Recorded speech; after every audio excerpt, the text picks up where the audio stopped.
어머니, 왜 혼자 창고에 들어가신 거예요? 그러다 큰일 나실 뻔했잖아요. 방금 문은 밖에서 잠겨 있었어요. 혼자 들어가신 게 아니에요. 누군가 일부러 가둔 거라고요. 뭐라고요? 그럼 제가 어머니를 가두기라도 했다는 거예요? 함부로 모함하지 마세요. 이건 단순한 오해가 아닙니다. 여기 보험 서류를 보세요. 사업장내 사망사고 발생 시 10억 원 지급. 여기 작은 사장님 이름이 분명히 적혀 있잖아요. 저건 혹시 몰라서 가입한 거예요. 누구나 사업하면 그런 보험 하나쯤은 들어놓는 거라고요. 정말 내가 잘못 본 게 아니었구나. 왜 이런 짓을 하시는 거예요? 이제는 더 숨길 수 없어요. CCTV 영상이 모든 걸 보여주고 있다고요. 진실이 다 드러난 거라고요.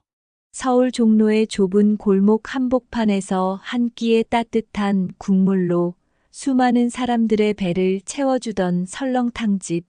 그곳에서 시작된 이야기는 단순한 가게의 흥망성쇠가 아니었습니다.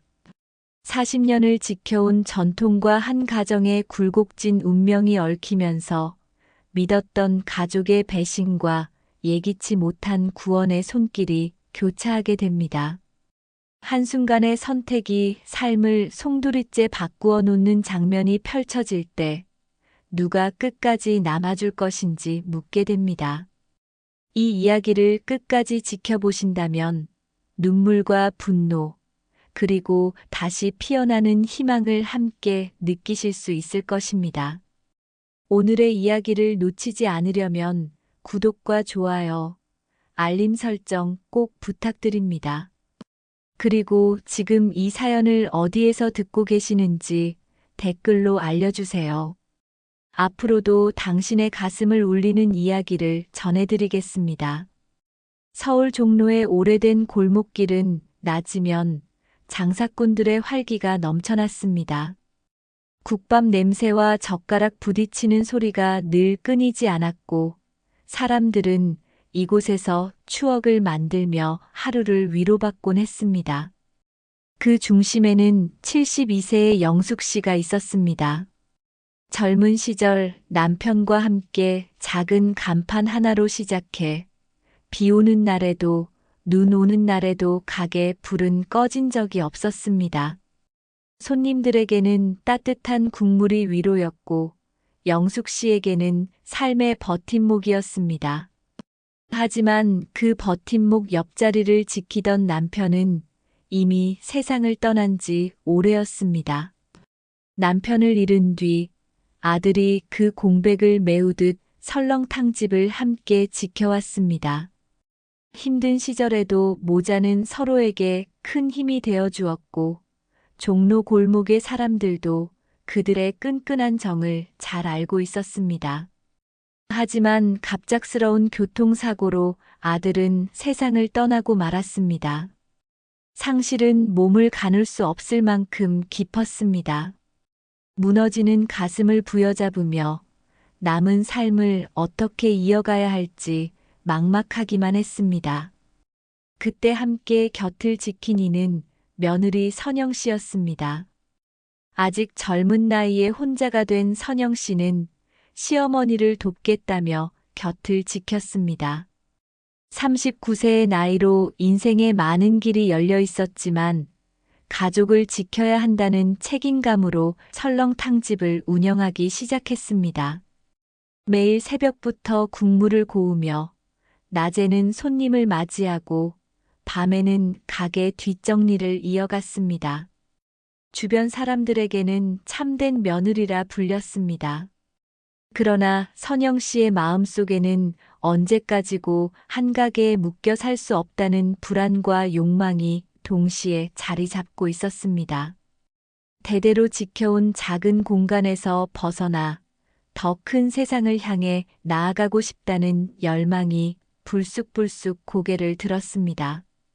가게를 더 크게 키워야 한다는 생각은 처음에는 선한 의도로 보였지만 시간이 지날수록 불안과 욕심이 뒤섞인 집착으로 변해갔습니다.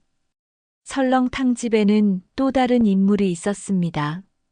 바로 도연 씨였습니다. 올해 27의 청년으로 어린 시절부터 성실하다는 말을 들어온 사람이었습니다. 단순히 일을 배우러 들어온 것이 아니라 책임감 있게 이 가게의 한 축을 담당하고 있었습니다. 영숙 씨와 선영 씨가 버거워할 때면 언제나 묵묵히 곁에서 힘이 되어 주었습니다. 동네 사람들은 그를 가게의 둘째 아들 같은 존재라 부르기도 했습니다. 설렁탕집은 이렇게 세 사람이 서로에게 기대며 운영되고 있었습니다. 한쪽에는 세월의 무게를 묵묵히 견디는 어머니가 있었고, 다른 한쪽에는 새로운 세상을 꿈꾸는 며느리가 있었으며, 또 다른 한쪽에는 책임감으로 뿌리내린 젊은 직원이 있었습니다. 겉으로 보기에 이 조합은 든든해 보였고, 손님들도 여전히 가게를 찾아와 따뜻한 밥 한 끼를 나누었습니다. 그러나 눈에 보이지 않는 틈은 서서히 벌어지고 있었습니다. 영숙 씨는 아들의 빈자리를 메우려 애쓰며 며느리를 믿고 싶었습니다. 며느리가 새로운 꿈을 이야기할 때마다 마음 한편에서는 불안했지만 그래도 믿음을 저버리지는 않았습니다. 가족이기 때문이었습니다. 손님들 앞에서 함께 웃으며 뒤돌아서는 순간에는 눈시울을 붉히는 날이 많았습니다. 며느리가 고생을 덜어주려 한다는 믿음이 있었기에 의심조차 사치라 여겼습니다. 이렇게 얽히고 설킨 관계 속에서 종로의 설렁탕집은 하루하루를 이어가고 있었습니다. 하지만 평온해 보이는 이 공간은 곧 상상하지 못한 소용돌이에 휘말리게 될 준비를 하고 있었습니다. 겉으로는 평화로워 보였지만 속으로는 깊은 갈등의 씨앗이 자라고 있었습니다. 설렁탕집의 하루는 늘 같았습니다. 새벽 어둠이 채 가시기도 전에 국물이 끓기 시작했고 종로의 상인들과 손님들이 하나둘 찾아들었습니다. 겉으로 보기에 모든 것은 평온했습니다. 그러나 그 평온의 틈새에는 작은 균열이 자라나고 있었습니다. 영숙 씨는 어느 날 며느리 선영 씨로부터 진지한 제안을 받았습니다. 이제는 자신이 대표가 되어 가게를 크게 키워보겠다는 말이었습니다. 말투에는 확신이 묻어났고 표정은 결심으로 가득 차 있었습니다. 그 말은 오랫동안 무게를 짊어진 영숙 씨에게 위로처럼 다가왔습니다. 지쳐가는 체력, 시린 관절, 밤마다 느껴지는 고독 속에서 며느리의 의지가 버팀목이 될 수 있다고 생각했습니다. 처음에는 선뜻 마음이 흔들리지 않았습니다. 작은 가게 하나를 지키는 것도 버거운데 더 크게 확장한다는 말은 위험하게 들렸습니다. 하지만 며느리가 보여주는 열정과 눈빛은 진실처럼 보였습니다. 믿고 싶었습니다. 어쩌면 아들이 살아있었다면 똑같이 새로운 도전을 하자고 했을지도 모른다는 생각이 스쳤습니다. 결국 영숙 씨는 며느리의 제안을 받아들였습니다. 분명의 이전 서류에 도장을 찍으며 손끝이 떨렸지만 마음속에서는 이제는 한 발 뒤로 물러서야 할 때라는 체념이 자리했습니다. 며느리에게는 새로운 기회가, 자신에게는 안식이 찾아오리라 믿었습니다. 그러나 그 작은 결정은 돌이킬 수 없는 파문을 일으키는 시작이었습니다. 명의를 넘겨받은 선영 씨의 눈빛 속에는 알 수 없는 욕망이 번져갔습니다. 처음에는 더 큰 희망을 향한 열정처럼 보였으나 점차 감당할 수 없는 집착으로 흘러가기 시작했습니다. 설렁탕집 안의 공기는 여전히 따뜻했지만 어딘가에서 조용히 차가운 바람이 스며들고 있었습니다. 도연 씨는 가끔 며느리의 표정에서 알 수 없는 불안함을 느꼈습니다. 장부를 볼 때마다 깊은 주름이 이마에 새겨졌고 늦은 밤 홀로 전화를 붙잡고 한숨을 내쉬는 모습도 여러 번 보였습니다. 하지만 누구도 본격적으로 묻지 않았습니다. 가족이기 때문에 혹은 가족 같은 사이였기 때문에 불신보다는 믿음을 선택했습니다. 그 선택은 곧 돌이킬 수 없는 불행의 씨앗이 되고 말았습니다. 눈에 보이지 않는 갈등은 이미 시작되고 있었습니다. 겉으로는 아무렇지 않은 듯 흘러가던 시간 속에서 보이지 않는 균열이 서서히 커지고 있었습니다. 설렁탕집의 간판 불빛은 여전히 늦은 밤까지 환히 켜져 있었습니다. 종로 거리를 오가는 사람들에게 이곳은 늘 변하지 않는 안식처처럼 보였지만 내부의 공기는 조금씩 달라지고 있었습니다. 특히 선영 씨의 얼굴에는 언제부터인가 늘 긴장과 초조가 깔려 있었습니다. 처음에는 단순히 새로운 사업 준비 때문이라 여겼지만 시간이 갈수록 불안은 짙어져만 갔습니다. 영숙 씨는 종종 며느리의 달라진 모습을 느꼈습니다. 밤마다 잠이 오지 않는 듯 뒤척이며 한숨을 내쉬는 기척, 낯선 사람들과의 전화 통화에서 새어나오는 날선 목소리, 그리고 가끔씩 보이는 눈빛 속의 두려움. 하지만 어머니라는 마음이 의심을 밀어냈습니다. 믿고 싶었습니다. 가족이기 때문에, 그리고 아들의 흔적을 이어주는 마지막 인연이었기 때문에 설령 이상한 점이 눈에 띄더라도 그것을 외면하고 싶었습니다. 그러나 시간이 흐르면서 가게 장부는 달라졌습니다.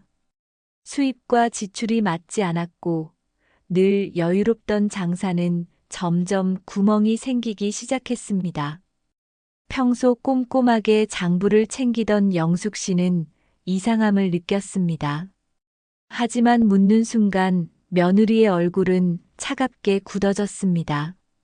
걱정 마시라는 짧은 대답으로 모든 것을 가려버렸습니다. 대화는 벽에 부딪히듯 끝나버렸고 남은 것은 답답한 침묵뿐이었습니다. 도현 씨는 이런 변화를 가장 가까이서 지켜봤습니다.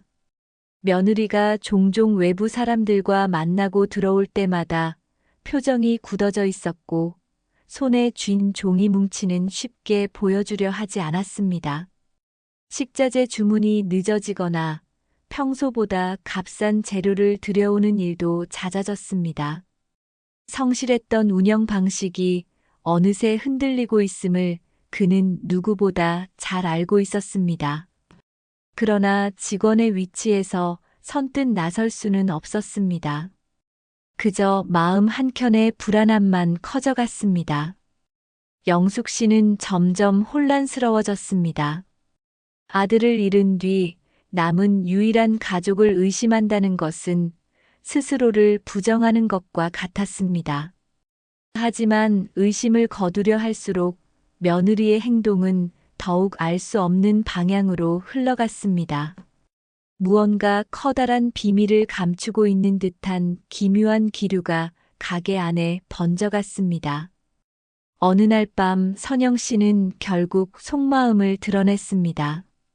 확장 계획이 무너졌다는 사실, 그리고 예상치 못한 사람들에게 큰 돈을 빼앗겼다는 사실이 드러났습니다.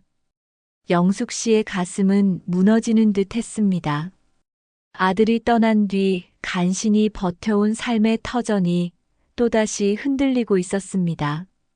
그러나 며느리의 목소리에는 미안함보다는 억울함과 분노가 더 크게 배어 있었습니다.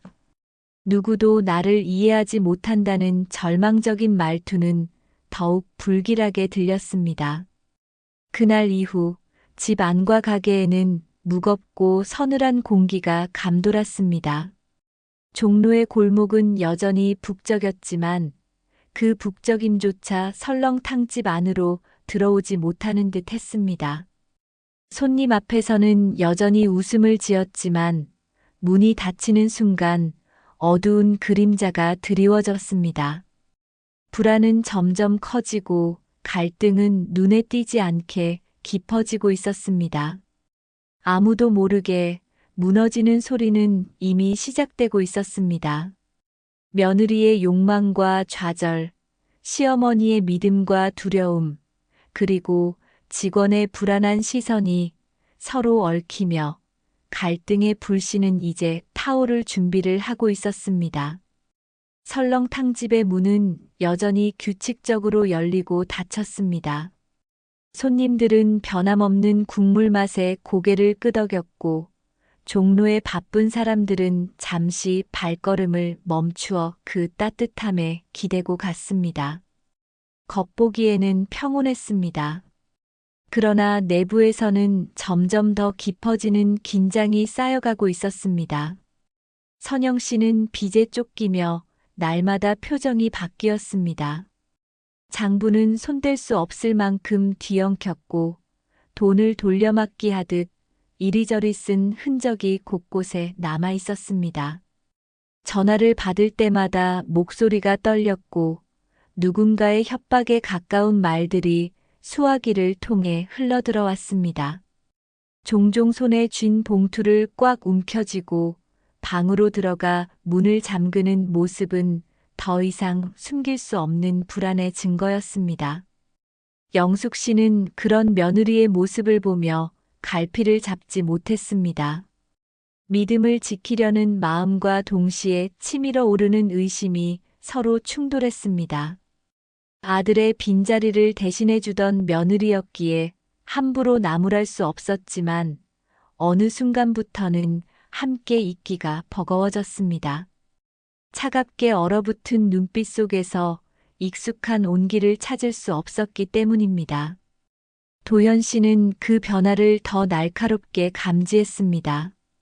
늦은 밤 홀을 정리하다 창고 쪽에서 들려오는 낮은 목소리를 들은 적도 있었습니다. 낯선 이와 대화하며 들숨과 날숨을 거칠게 몰아쉬던 선영 씨의 기묘한 기운은 설명하기 어려울 만큼 서늘했습니다. 무엇보다도 예전처럼 미래를 꿈꾸며 웃던 표정은 사라지고 대신 벼랑 끝에 선 듯한 절박함이 얼굴을 지배하고 있었습니다.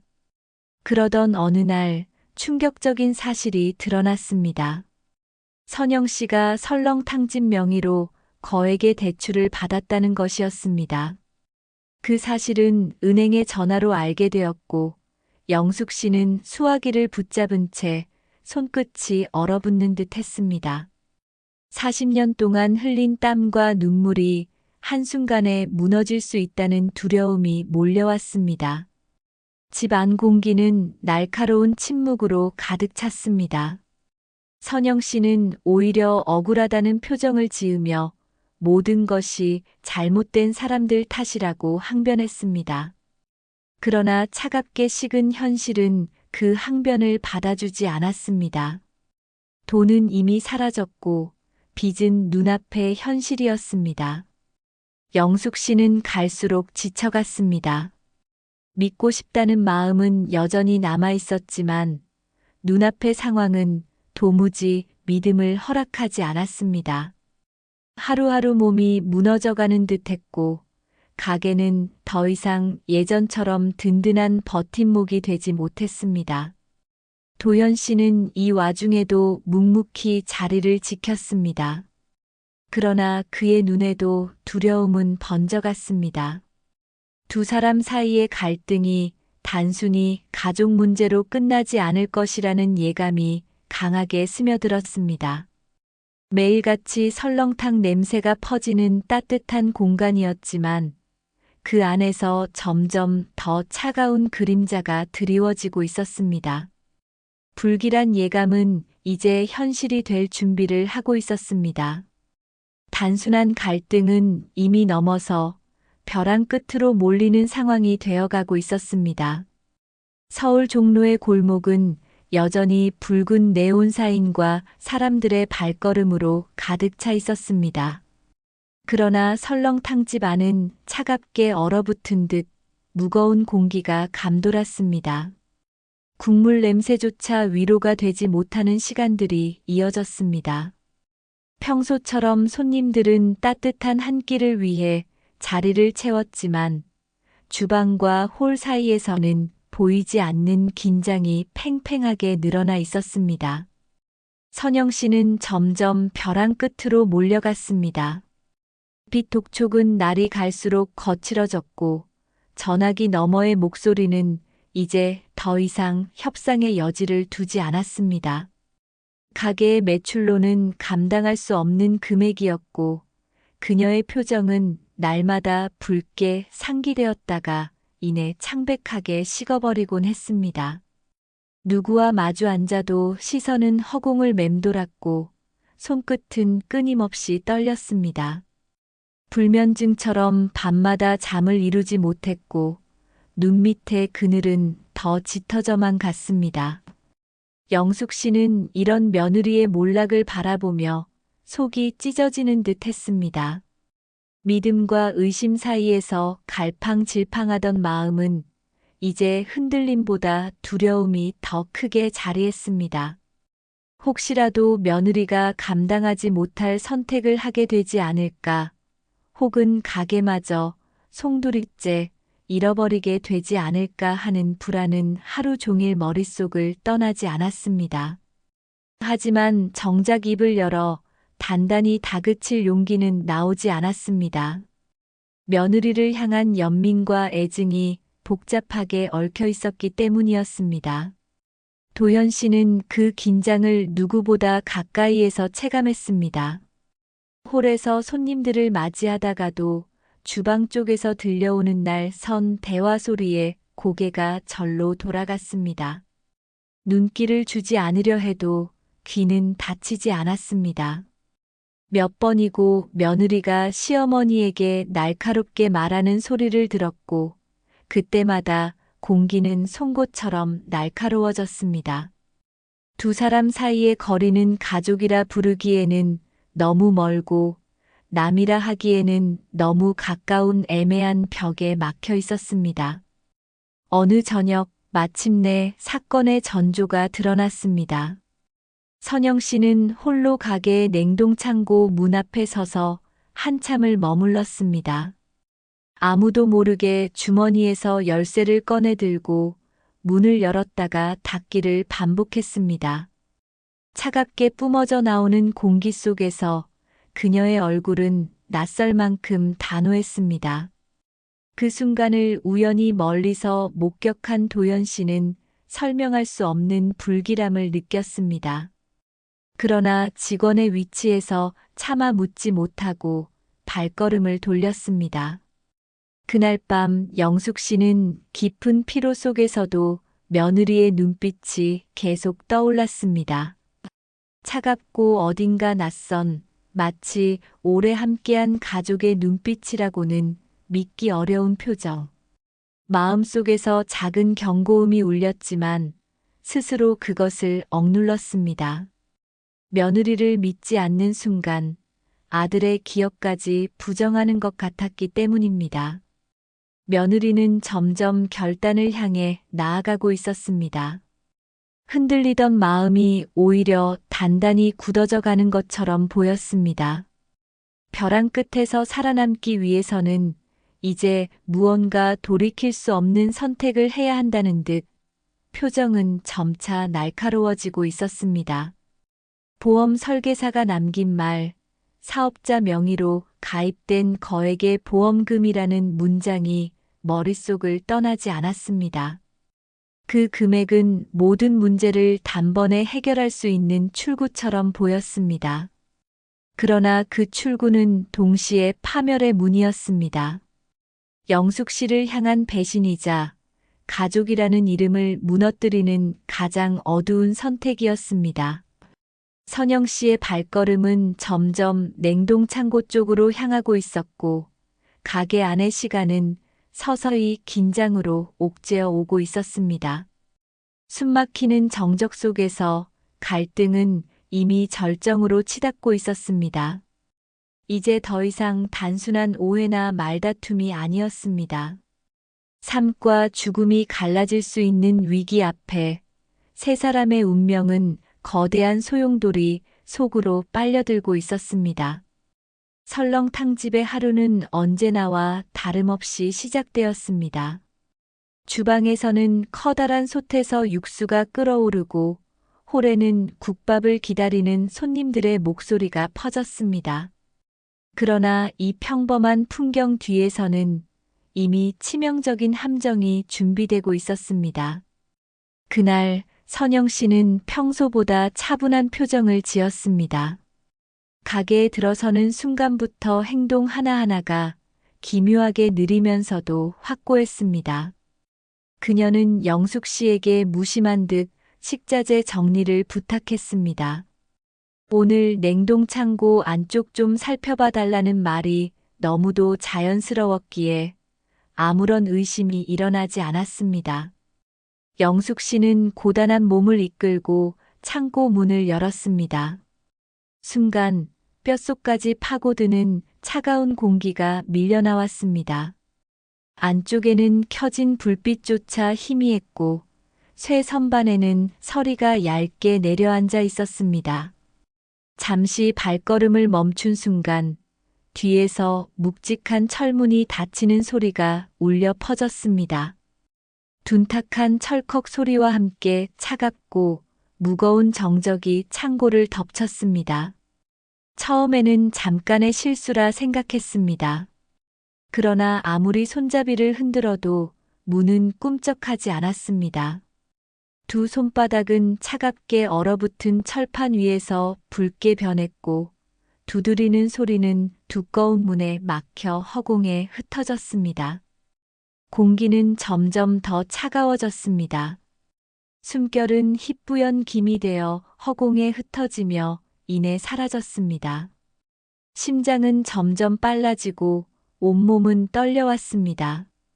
얼마 지나지 않아 손끝은 감각을 잃었고 무릎이 서서히 꺾였습니다. 눈앞에는 잃어버린 아들의 얼굴이 떠올랐습니다. 살아온 세월이 눈앞을 스쳐가며 배신감과 슬픔이 파도처럼 몰려왔습니다.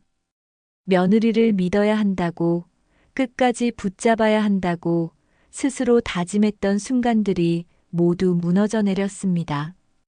가슴은 찢어지는 듯했고 눈물은 얼어붙은 볼 위를 흘러내렸습니다.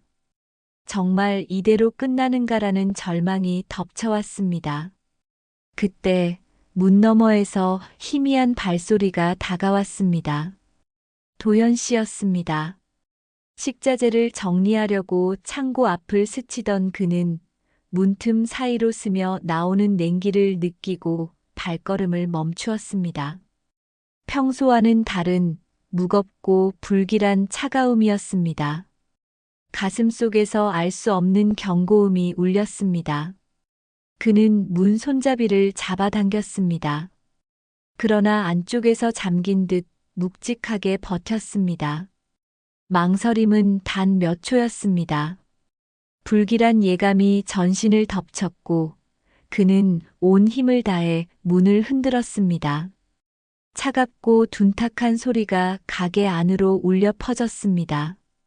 마침내 문이 열렸을 때 차가운 공기가 폭발하듯 쏟아져 나왔습니다. 그 속에서 영숙 씨는 무너져 내린 듯 주저앉아 있었습니다. 얼굴은 눈처럼 창백했고 입술은 푸르게 질려 있었습니다. 희미한 숨결이 겨우 이어지고 있었고 눈가에는 얼어붙은 눈물이 선명했습니다. 도현 씨의 심장은 미친 듯이 뛰었습니다. 그는 급히 달려들어 얼어붙은 두 팔을 붙잡았습니다. 떨리는 어깨를 흔들며 온몸으로 따뜻한 기운을 불어넣으려 했습니다. 영숙 씨의 눈동자가 희미하게 떨리며 생명의 불씨를 붙잡는 순간 도현 씨의 가슴에는 벼락처럼 몰아치는 안도감과 분노가 동시에 터져 올랐습니다. 그러나 그 감정이 채 가라앉기도 전에 창고 바깥에서 또 다른 인기척이 다가왔습니다. 차가운 결단을 품은 발걸음이 서서히 가까워지고 있었습니다. 삶과 죽음, 믿음과 배신이 정면으로 충돌하는 절정의 순간은 이제 피할 수 없이 도래하고 있었습니다. 도현 씨가 냉동 창고 문을 열어 영숙 씨를 끌어낸 순간부터 공기는 이미 단단하게 갈라져 있었습니다. 손끝에 전해지던 차가운 체온은 단순한 사고가 아니라 의도된 덫이라는 확신을 주었습니다. 그러나 더 큰 싸움은 이제부터 시작이었습니다. 차가운 바닥에 주저앉아 겨우 숨을 고르는 영숙 씨 곁으로 선영 씨가 다가왔습니다. 얼굴에는 놀란 기색 대신 어색하게 지은 억지 미소가 어른거렸습니다. 그 미소는 상황을 수습하려는 듯 보였지만 도연 씨의 눈에는 두려움이 감춰진 가면처럼 보였습니다. 긴 정적을 깬 것은 선영 씨의 말이었습니다. 어머니, 왜 혼자 창고에 들어가신 거예요? 그러다 큰일 나실 뻔했잖아요. 목소리는 억지로 차분함을 유지했지만 눈빛은 흔들리고 있었습니다. 영숙 씨는 아무 대답도 하지 못했습니다. 가슴 속에서는 아직도 서늘한 공기가 가득했고 믿고 싶었던 마음이 찢어지듯 흔들렸습니다. 그저 떨리는 손끝만이 모든 감정을 말해주고 있었습니다. 도연 씨는 참지 못하고 입을 열었습니다. 방금 문은 밖에서 잠겨 있었어요. 혼자 들어가신 게 아니에요. 누군가 일부러 가둔 거라고요. 목소리는 낮았지만 단호했습니다. 선영 씨는 눈썹을 찌푸리며 곧바로 반박했습니다. 뭐라고요? 그런 말 함부로 하지 마세요. 제가 왜 그런 짓을 하겠어요? 어머니가 혼동하신 거예요. 그러나 그 순간 도연 씨는 준비해둔 봉투를 꺼냈습니다. 며칠 전 몰래 확보해둔 보험 서류였습니다. 탁자 위에 펼쳐진 서류에는 거액의 보험금 항목이 굵은 글씨로 새겨져 있었습니다. 여기에 서명한 사람, 작은 사장님 맞으시잖아요. 그리고 냉동 창고 안에 CCTV가 있다는 사실 아셨습니까? 선영 씨의 표정이 굳어졌습니다. 억지로 미소를 지으려 했지만 입술 끝은 미세하게 떨리고 있었습니다. 영숙 씨는 그제야 눈을 들어 며느리를 바라보았습니다. 목소리는 거의 들리지 않을 만큼 떨렸습니다. 정말 내가 잘못 본 게 아니었구나. 왜 이런 일을 한 거니? 순간 방 안의 공기는 얼어붙었습니다. 누구도 쉽게 말을 잇지 못했습니다. 마지막으로 도연 씨가 단호하게 선언했습니다. 이제는 더 숨길 수 없어요. 진실은 다 드러나게 될 거예요. 그리고 누구도 다시는 큰 사장님을 해치지 못할 거예요. 이날의 폭로는 단순한 충돌이 아니었습니다. 삶과 죽음 사이에서 드러난 진실, 가족이라는 이름의 가면이 벗겨지는 순간이었습니다. 이제 되돌아갈 길은 없었습니다. 설렁탕 집은 여전히 같은 골목에 서 있었지만 그 안의 공기는 이전과 전혀 달라져 있었습니다. 냉동 창고에서 벌어진 사건은 단순한 사고가 아니라 의도된 덫이라는 사실이 드러났고 그 충격은 한순간에 가게를 무너뜨릴 만큼 거대했습니다. 도연 씨가 내민 보험 서류는 모든 것을 설명했습니다. 그것은 개인이 든 보험이 아니라 사업자 명의로 가입된 것이었습니다. 사업장 내 사망사고 발생 시 10억 원 지급이라는 문구가 굵게 적혀 있었습니다. 만약 영숙 씨가 냉동 창고에서 목숨을 잃었다면 선영 씨는 단숨에 거액을 손에 넣고 빚에서 벗어날 수 있었습니다. 친척들이 모인 자리에서 이 사실이 밝혀졌을 때 방 안은 얼어붙은 듯 고요했습니다. 오랜 세월 쌓아온 신뢰가 숫자 몇 줄에 무너져 내리는 광경을 보는 것은 잔혹했습니다. 선영 씨는 끝까지 항변했습니다. 저건 그냥 혹시 몰라서 들어둔 보험이에요. 사업 운영하는 사람이면 누구나 가입할 수 있는 거잖아요. 어머니 혼자 들어가신 걸 왜 제 탓으로 돌리세요? 그러나 그녀의 목소리는 떨리고 있었습니다. 그리고 CCTV 화면은 그녀의 주장을 완전히 무너뜨렸습니다. 화면 속에는 문 앞을 서성이던 선영 씨의 모습, 차갑게 문을 닫고 열쇠를 움켜쥔 손, 그리고 서둘러 자리를 떠나는 뒷모습이 고스란히 담겨 있었습니다. 영숙 씨의 눈에서는 눈물이 흘러내렸습니다. 믿고 싶었던 마음, 아들의 빈자리를 함께 지켜주던 며느리를 향한 애틋함은 한순간에 배신감으로 바뀌었습니다. 손끝은 떨렸고 입술은 차갑게 굳어 있었습니다. 도현 씨는 단호히 입을 열었습니다. 이건 우연이 아니에요. 냉동 창고 문이 밖에서 잠긴 것도 이 보험도 모두 연결되어 있다고요. 만약 큰 사장님에게 무슨 일이 생겼다면 보험금 10억이 지급됐을 거예요. 이건 빚 때문에 꾸민 명백한 범죄라고요. 방 안에서는 낮은 탄식이 터져 나왔습니다. 친척들의 시선은 이제 완전히 선영 씨를 향했습니다. 더 이상 그녀를 가족이라 부르는 이는 없었습니다. 결국 경찰이 개입했습니다. 사업자 보험의 조건과 빚 문제, 그리고 CCTV 증거는 사건의 전모를 분명히 드러냈습니다. 선영 씨는 살인미수와 보험 사기 혐의로 구속되었고, 그날 이후 설렁탕 집은 사건의 현장으로 기록되었습니다. 언론 보도는 더 가혹했습니다. 기사 제목은 사업자 보험 노린 가족 내 살인미수 사건이었습니다. 사업장, 보험금 10억 원, 며느리의 배신이라는 단어는 사람들의 눈길을 사로잡았습니다. 한때 정직과 성실의 상징이었던 설렁탕 집은 호기심과 수군거림의 대상이 되었습니다. 영숙 씨는 충격을 이기지 못하고 한동안 방 안에 틀어박혀 지냈습니다. 평생의 땀과 눈물이 담긴 주방은 멈췄고 설렁탕 냄비는 더 이상 끓지 않았습니다.